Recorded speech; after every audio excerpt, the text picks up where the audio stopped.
What are you doing? Fixing your microphone. You what? I'm fixing your microphone. Thank you.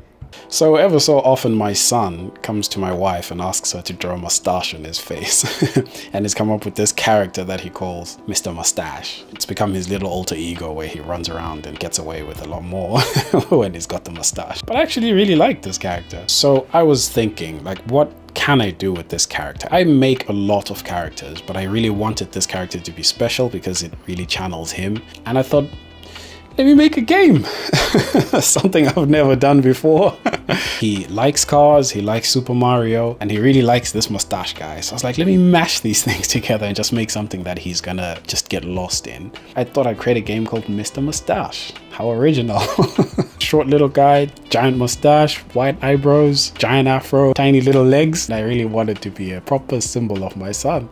I think I hit the nail on the head. I've observed him play a game called Rocket League, and initially he had no idea how it worked. He only knew that you can press the accelerator and you go forward. And it's designed in such a way that if you just press the accelerator, you'll continue moving in an endless circle and you drive on the roof of the map and then you go all the way around and come back all the way to the bottom. And eventually he learned that, oh, I can actually turn left and right, and he started to turn left and right and eventually learned, oh, I can score a ball and then it makes a big explosion. It was basically an experience that any level of player could just play, especially a child, and enjoy. And then as they discover more functionality, it doesn't really break the game. For example, you could just press forward and just go forward for all eternity if you wanted to. I wanted to build the game to be similar in the sense that depending on your child's development, are they going to be able to get to a point where they're actually solving puzzles to do with words and sounds and text and numbers, or are they just going to enjoy running around as this little big-headed guy with a giant mustache? Obviously there's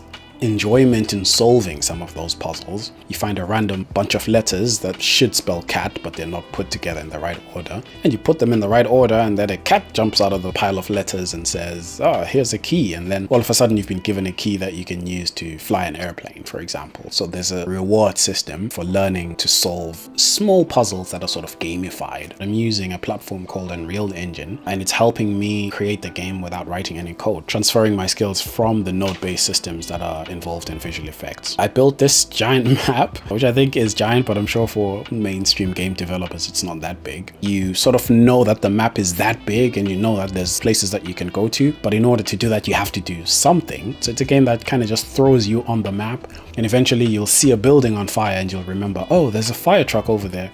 And you go into the fire truck, you go and you put the building out, and it's sort of like a learned experience. You're not really told what to do, you sort of just adapt into what you think the game wants you to do. I've spent a lot of time focusing on how the character actually feels when they're moving around. Of course, I was telling myself I'm going to use as much pre-made assets as I can, and the more and more I scrolled through websites to try and find the right fire truck that I wanted, I couldn't.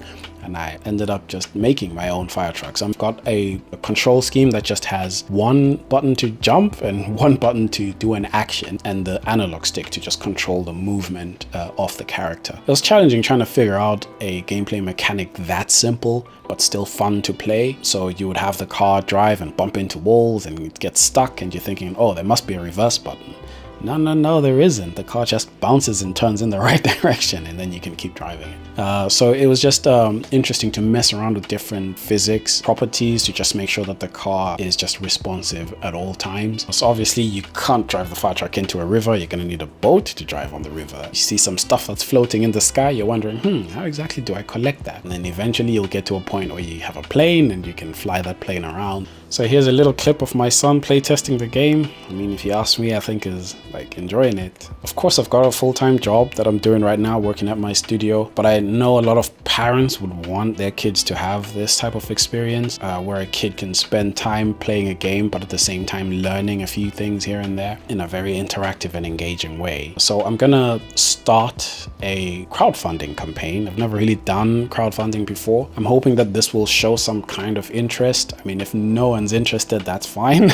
I'm still gonna make it. It'll just take me longer, but I'm still gonna go ahead and get this vision out there. So if you feel like this is something you might be interested in, or if you feel like you just want to support just so that something like this gets put out there, please go to the link in the description. Just, you know, support with however much you can, and I'll just continue to make this as time goes on. And obviously the more support it gets, the easier it's going to be to get other very talented developers that I know involved. So here's to Mr. Moustache.